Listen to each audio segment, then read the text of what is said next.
Round Britain Quiz with Tom Sutcliffe.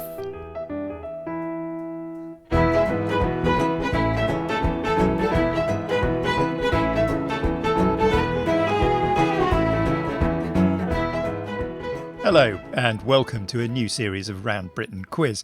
COVID restrictions means that we have to record in a new way this year, connecting to our teams through the internet. But oddly, this is a return to first principles too, because when Round Britain Quiz was first conceived, close to 80 years ago now, it made rather a point of showing off the cutting-edge broadcasting technology which could connect studios all over the country. So, no sequestered country house involved this year, except for those team members actually happening to live in one. It will be harder for our teams because they're going to have to pool their hunches and wild guesses at a distance, and any background conferring is going to have to be by text. So we've allowed them a little more time for that process. You won't have to listen to silence while that goes on, of course, because the programme's recorded and we've edited out the technical glitches and dog barks and broadband problems. We have not edited out their false starts and wild guesses, I promise. The basics remain the same, of course. Points are awarded by an enigmatic algorithm that makes the Duckworth-Lewis method look straightforward. But essentially it comes down to this. The more help they get on their way to a right answer, the lower their score. For our opening contest, we're joined by last year's title holders, Paul Sinner and Marcus Berkman for the South of England, facing off against the team who won the title the previous year, Stuart McConey and Adele Garris for the North of England. And if you're in reach of a computer as you listen, you can see the text for all of today's questions on the Round Britain Quiz website under today's date. If we were all in the same place, the teams would be getting those questions handed to them in person. Instead, there'll have been a swoosh from the producer's email programme and a ping from theirs as those head down the lines. And that's all they get. The rest is brain work, sudden inspiration and, of course, quite a few seductive dead ends. So let's get started. Paul and Marcus, the first question is for you as defending champions. And this comes from a listener, David Brain, one of many listeners who like to participate in the torment a little more directly. Here's your starter. Who is missing from this list? Yellowcoat Gladys, the most recent Amy March, a Lindisfarne saint, Top Cat's nemesis, and the maker of the Greenwich Observatory telescope. Who is missing from this list? Yellowcoat Gladys, the most recent Amy March, a Lindisfarne saint, Top Cat's nemesis, and the maker of the Greenwich Observatory telescope. Well, I know the answer, I just don't quite have all the connections. Oh, I've got both. Actually, this is so up my street. It's hilarious. Well, there's Pew, Cuthbert, Dibble, and Grubb. Grubb is the maker presumably of the Greenwich. made the Greenwich Observatory telescope. Yellowcoat Gladys refers to the announcer in the holiday camp in Heidi High, which is Gladys Pugh, played by the brilliant Ruth Maddock. And the most recent Amy March is Florence Pugh, the British actress. Pugh, that's it, yes. Who was made her name in the one about the wrestler, which was the wrestler Page. And that's two Pews. Right. And then the Lindisfarne saint is Saint Cuthbert. Top Cat's nemesis is Officer Dibble. And the maker of the Greenwich Observatory telescope is a Sir something Grubb, I think. I'm pretty certain that the person who made it is Sir something Grubb. I thought that was going to say sail over the boundary without even a moment of doubt, but you haven't got the first name. You don't have to. The name is Barney McGrew. Barney McGrew is who's missing. Yeah. No, I didn't. I meant Grubb's name. You didn't need to get Grubb's first name. So, which means that all six of them are the Trumpton Fire Brigade, who you may be interested to learn never actually put out a fire in the programme. It's a well-organised society that Trumpton should represent it. No, it was because fires were too difficult to animate. So all they do is they play music and they rescue cats out of trees. They never actually put out a fire. And with the fellow shows Chigley and Camberwick Green, they were very much the Marvel cinematic universe of the age. You've made short work of that first question. I asked you who's missing from this list. Yellowcoat Gladys, the most recent Amy March, a Lindisfarne saint, Top Cat's nemesis, and the maker of the Greenwich Observatory telescope. You noticed that Barney McGrew is missing. because all of those others were clues for the names of the rest of the Trumpton firemen. Pugh, Cuthbert, Dibble and Grubb. Beautifully done. You've started with 6 points. Thank you. Thank you. So, North of England, can you match that? This is another question from a listener, and this one has come from Chris Skilton. Why might Andrew Marvell stumble on a Herbie Hancock classic, The Secretion of Aphids, The Architect of Tesla, and The Original Tempter? Why might Andrew Marvell stumble on a Herbie Hancock classic, The Secretion of Aphids, The Architect of Tesla, and The Original Tempter? Well, Andrew Marvell stumbled on melons. Is there a Herbie Helen? Just explain stumbled on melons. He's running through the grass and stumbling on melons. It's a line from The Garden, It's the a poem line The Garden. from The Garden, yeah. Exactly right. It's a famous line from The Garden. Yeah. Okay, stumbling on... There's even a novel, I think, called Stumbling on Melons. So I think these are different kinds of melons. Well, Herbie Hancock, certainly, of his many classics, some would say, prominent among them is the track called Watermelon Man. You've taken a side turn, but it's not one I can object to at all. Curiously enough, it wasn't the track we were looking for. We're looking for another Herbie Hancock classic, but you cannot be penalised for that at all. Right. Okay, well, in that case... You don't know what the other one is? Well, I'll come back to that in a minute. So there's another variety of melon in the canon of Herbie Hancock, is there? There is. Honeydew, I think, is the stuff that aphids secrete. Yeah. It is, that's right. So now, what about the architect of The Tesla? architect of Tesla, if it's Elon Musk... Yeah. Which it is. Then I'm assuming there must be a musk melon. There is a musk melon, indeed, yeah. I mean, sometimes used as a generic term for sweet melons, but yes. Right. And the original tempter. It's the tempter. That's why I'm thinking it's a snake and not Eve that we're thinking of. So there's got to be a name of a snake, which is also the name of a melon. Or is there a snake melon? There's a snake melon. Yeah. You don't need to overcomplicate it. There is a snake melon. It's a sort of sweet cucumber-like melon found in Asia and the Middle East. So, why might Andrew Marvell stumble on a Herbie Hancock classic, The Secretion of Aphids, The Architect of Tesla, and The Original Tempter?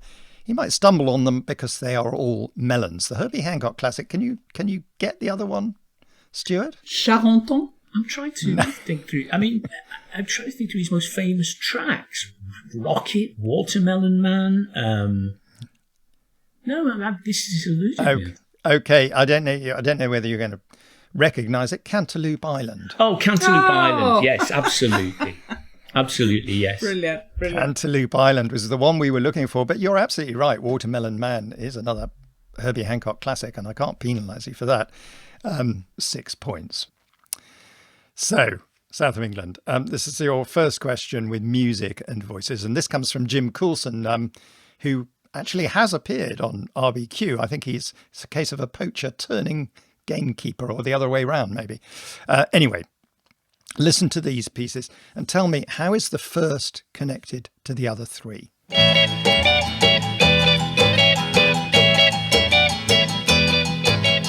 Heartbeat, why do you miss when my baby kisses me?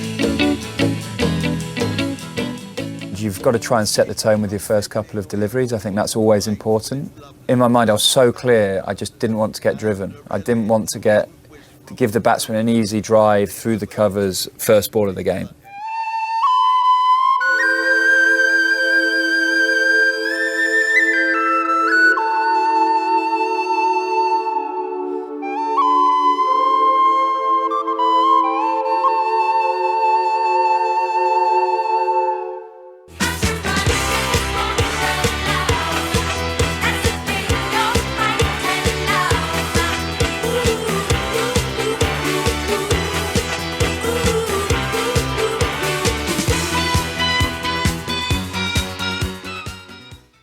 What do you recognise there?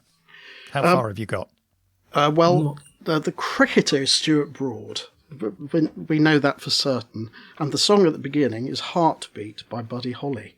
Is that right in saying that this is to do with Buddy Holly and the Crickets. Is this a cricket reference? What was that, miss? That would have been perfectly possible in Round Britain Quiz, but I'm afraid it isn't the case this time. Is the third one? Are the third one panpipes? No, not panpipes. You're right that you need to think about an instrument. Is it a flageolet by any chance? Oh, brilliant! It is. It is a flageolet. Brilliant. A flageolet. Beans. Now, so, does that give you any help with the final track? Well, what are our options? It's the famous disco track "Sawyer, Sawyer, Sawyer." I bet it's the singer. Is it the singer you're looking for? No, it's not the singer. No, it's the title of that track. There are so many beans. Is it like a one-word title? No, it's 2-word title as it happens. And one of the words is a bean. One of the words is the. So I'm guessing the runner. The runner? It is the runner. You don't know who it's by, do you? I don't know who it's by, that was. It's the 3 Degrees. Ah, okay. Very good. You still need to tell me how the first is connected to the other 3.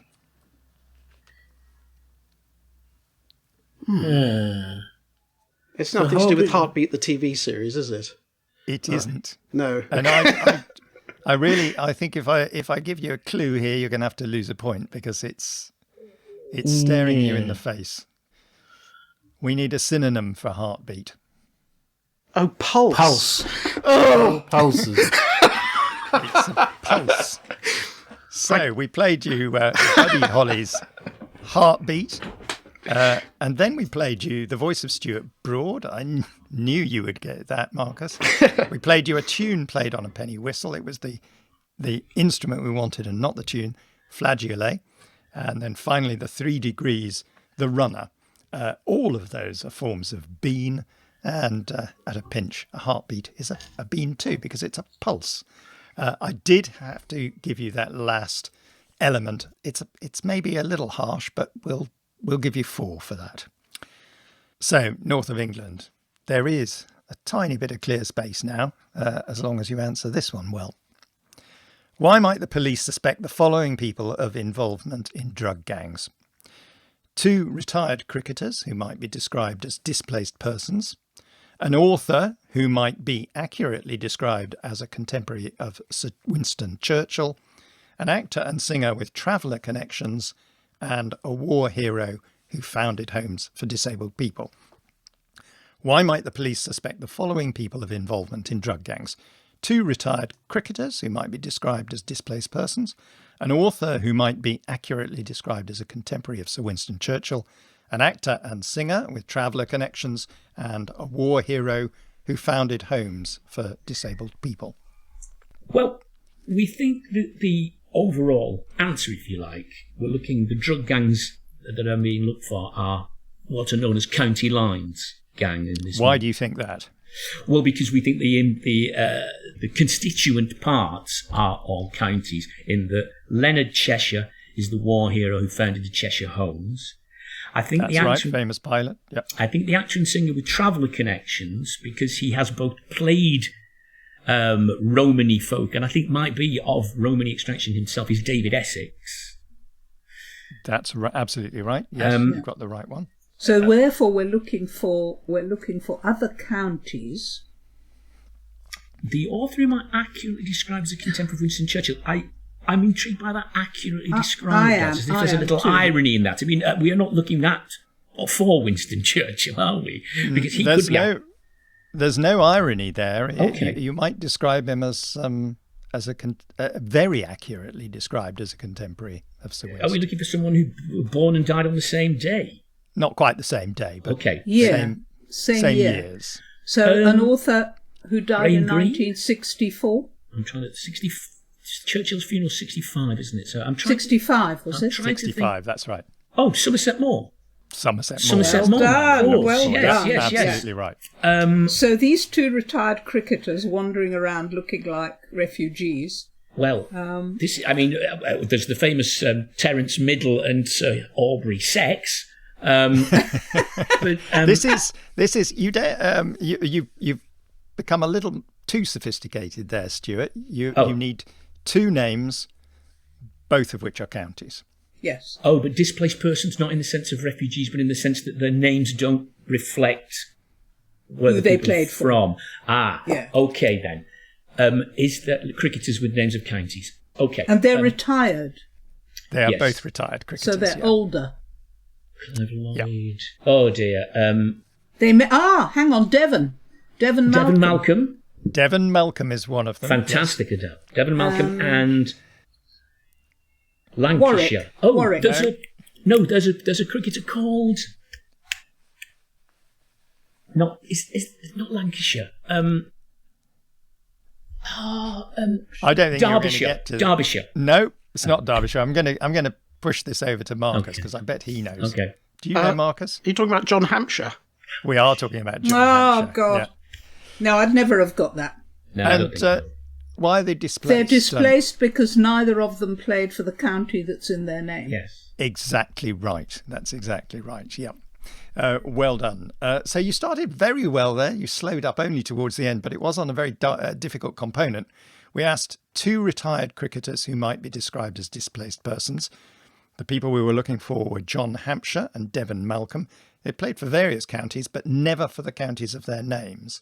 An author who might be accurately described as a contemporary of Sir Winston Churchill was W. Somerset Maugham, born in 1874 and died in 1965, the exact same years as Winston Churchill. The actor and singer with traveller connections you got right away was David Essex, and the war hero who founded Homes for Disabled People was, of course, Leonard Cheshire. I was fairly strict with the south of England in the last question, so I will be with you too, north of England. So it's 4 for you as well.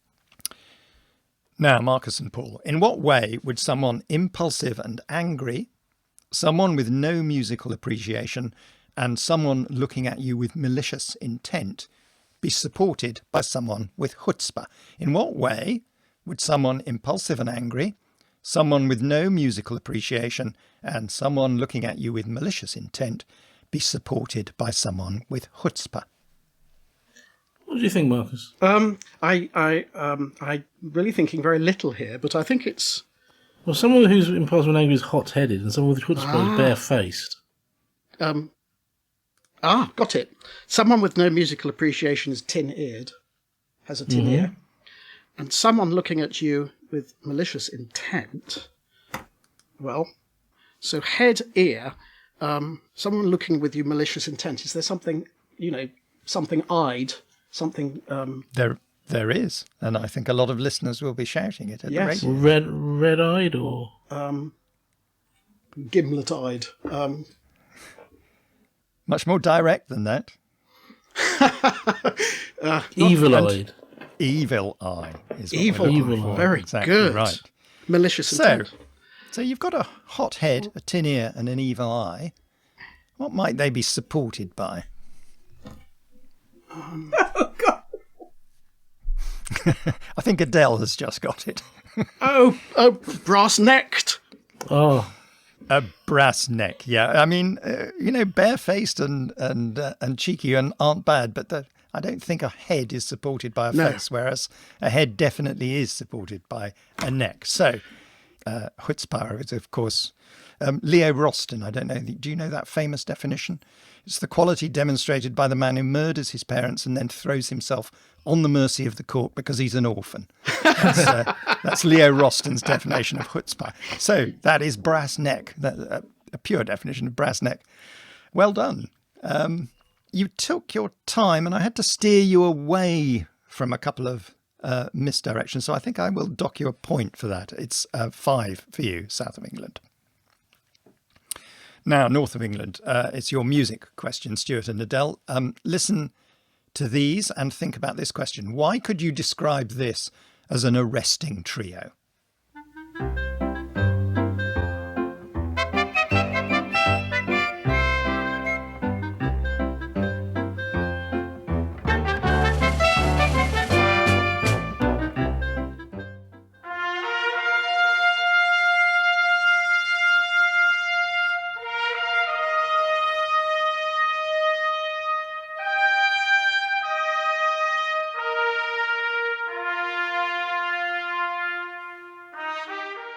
you know, there was about half a dozen, maybe more, grey-suited middle-aged men sitting round a table.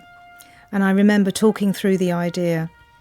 And one man stood up, he threw his pen down on the table, he said, "This isn't going to work, is it? Women aren't even interested in sex." And I remember wanting to sort of choke at the time on my drink, thinking, oh my God, this says a lot more about your sex life than it does about my idea. But obviously I couldn't say that because I needed the investment.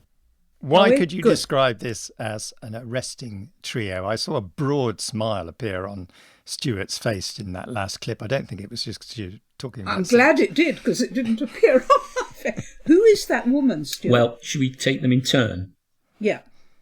The piece of music at the top is The Sting, Scott Joplin's The Sting. They're not played by Scott Joplin, though, I don't think. Yeah. Yeah. So Sting. It's not actually called The Sting, but you're right. It's the music to The Sting. It's called The Something Rag. Yes. No, it's called The Entertainer, isn't it? It's called The Entertainer. It's called The Entertainer. But it's the theme from The Sting. Yeah. The second piece of music is, of course, Fanfare for the Common Man by Aaron Copland. Yeah. That's right. So we've got Sting and Copland. And I think we heard there the business pitch of Anne Summers. Really? Yes, for her specialist shops. And so now, Summers. before you tell, does the light shine upon you, Adele? Yet I can see that Stuart knows the answer Seasons. to this. Has it got anything to do with seasons? No, we're looking at Copland, Summers, and Sting, an arresting trio. Coppers. No, they're the three members of the phenomenally successful rock trio, The Police. Sting. Yes. Yeah. The way that light is shining on Adele, it seems like everything she does, every little thing she does is magic. Oh, Thank you. Yeah. Yeah, you won't be able to see this at home, but Adele on the Zoom call has a halo above her head. Yes, that's right. Adele, you don't need to put on the red light, by the way. As in real life, often. So we played you Joplin's The Entertainer, which was famously the theme from the film The Sting. Then Fanfare for the Common Man by Aaron Copland. And finally, Jacqueline Gold was talking there about setting up the business, the Anne Summers business. And so that gave you Sting, Copland and Summers, who were all members of the Police. That's why they were an arresting trio. Beautifully done. 6 points. So, South of England, this question, a very nice question, is the work of an RBQ listener, Alan Green from Belfast. I don't know whether you all think it's nice once you've heard it, but I do. 3 sportsmen meet for a game. A German loses his head and loses his temper. An American does the opposite but ends up even crosser. A Fijian loses heart and ends with a sigh. What sport are they playing? 3 sportsmen meet for a game. A German loses his head and loses his temper. An American does the opposite but ends up even crosser. A Fijian loses heart and ends with a sigh. What sport are they playing? I've got the middle one. You've got the middle one. I've got the first and third, but I haven't. And I know the sport. Well, where are you going to start? Well, I think the way in is that with respect to the former Prime Minister Frank Bainimarama, there's only one really famous Fijian. There is. That famous Fijian is Vijay Singh, the golfer. And ends with the sigh was my way in because Singh. So a Fijian loses heart means that he loses the middle letter of his surname and ends with a sigh, which is what's left. Absolutely right. I suspect Alan Green is a crossword fan because it's got the shape of a crossword clue, this, and a very nicely worked one too. So, and there's not what a about huge the other number elements? of Germans. Not a huge number of Germans to pick from either. No. I mean, there could be Martin Kamer losing a K for, "Oh my God, I'm very angry now," but I think it's more likely to be. Well, you take it, Marcus. I think this is Bernhard Langer. He loses his head, first letter of his surname, L, loses his temper, and anger is the word that's left. That's right. Yep. And I'm quite pleased to have found the second one because it took. There's a considerably larger list of famous American golfers, and I think that to do the opposite means that he loses his tail, verbally speaking, and loses his last letter. Which brings me to the curious case of Jim Furyk. Ah, brilliant. Brilliant. Absolutely right. lost his K. Very, very good. To become Fury, that's right. Three Fury. sportsmen. So you've already said what the sport they're playing is. It's golf, obviously. Three sportsmen meet for a game. A German loses his head and loses his temper. Bernhard Langer loses his head, the L, and becomes anger. An American does the opposite, but ends up even crosser. Jim Furyk loses the K at the end of his name to become Fury, which I think is crosser than anger. And finally, the Fijian Vijay Singh loses his heart. That's the N in the middle of his name to result in a sigh. Beautifully done. 6 points for you. So, North of England, the final question in this opening contest of 2021 is for you. This has been suggested by another regular correspondent, John Kennedy in North Shields. Why might Billy Casper's pet, a late newspaper editor, and a leisure time pursuit all put you in the middle of an Antarctic tragedy? Why might Billy Casper's pet, a late newspaper editor, and a leisure time pursuit all put you in the middle of an Antarctic tragedy? I think we're looking at birds of prey, maybe specifically falcons. Let's begin with Billy Casper's pet. That's from the film. Kes. That's Kes from the film Kes and a Kestrel for a Nerd, Barry Hines' book. So it's a Kestrel. Yeah. The leisure pursuit is a hobby. Which is Clever. a kind of fucking... the Latin name, of course, famously being Subutio, hence that's why Subutio is so called. Subutio, the tabletop football game. Exactly. Yeah. The Antarctic tragedy then would be Robert Falcon Scott. Yes, Robert Falcon As you Scott. Captain suggested Scott's middle earlier. name is Yeah. Falcon. So then we're looking at the newspaper editor. Yeah. The late newspaper editor, Maxwell. Is there a Maxwell Falcon? Harold Evans? No. No. So I was also thinking Harold Evans. You'll kick yourself when you Well, either get this or I give it to you. Because Hawk? it's... Well, late Eagle? newspaper editors. Which are the William most Randolph Hearst? I mean... which are the most famous ones? Yes. Maxwell. died last year. Died last year. Yeah. We're looking for a bird of prey that is also... Osprey? Going through all my Well, birds. which newspaper editors? This must have been a major story of last year. We could have given you a publishing clue for this too, actually. Peregrine? No. Well, Peregrine Worsthorne. Peregrine Worsthorne, yes. Well done. Yes, Who was Perry? He was Dear the- Perry. Yeah. editor of the Sunday Telegraph. Yeah. So, Peregrine.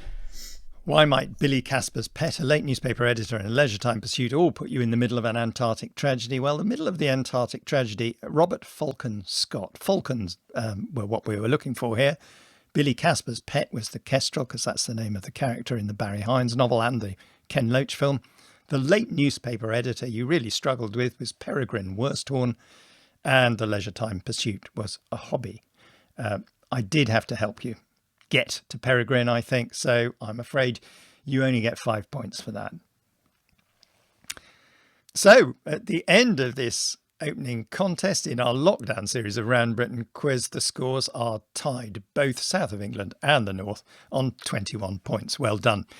You will play one another again later in the series, so you get a chance to pull ahead then or fall behind. As usual, I'm going to be leaving you with a teaser question at the end of each contest to be thinking about until we meet next time. So have a think about this one and I'll give you the solution, or at least the solution we had in mind at the beginning of next week's contest. How would you size up compromising photos in 1946, a ransom demand in 1998, and a sleight of hand on the stock market in 2015? You'll find that question online too, under today's transmission date, if you need to take another look at it. And from us all, until next time, goodbye.